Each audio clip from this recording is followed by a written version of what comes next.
歡迎大家收睇今日嘅節目啊！今日嘅主題係講換樓啊。咁其實咧，好多家庭隨住呢個家庭成員嘅增長啦，可能有細屋換大屋嘅需要嘅。咁其實佢哋一般咧都會用先賣後買啦，或者先買後賣兩種唔同嘅方式去樓換樓啊。而呢兩種方式究竟申請按揭上面有乜唔同呢？今日請嚟我哋經絡按揭營運總監 Cosca 同大家拆解下呢啲咁特別嘅問題啊！好，即刻 Cosca 麻煩你回應一下頭先嘅問題啦。冇問題。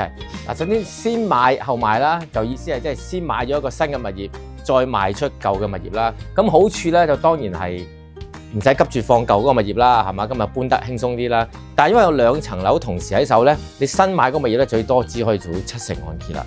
不過咧有啲換樓業主只要喺簽訂咗舊樓舊嘅物業簽訂咗臨時買賣去之後咧，同時佢又簽咗新嘅物業簽咗臨時買賣去咧，咁嘅情況之下，舊嘅物業雖然未正式成交，但係新嘅物業咧，如果申請按揭保險咧，亦都可以做到8成按揭嘅。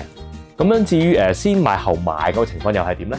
冇錯啦，先賣後買咧，就因為你舊嘅物業已經將佢賣出咗啦。咁而新嘅物業咧喺咁嘅情況下，亦都可以做到呢個高成數按揭啦，最高可以做到9成。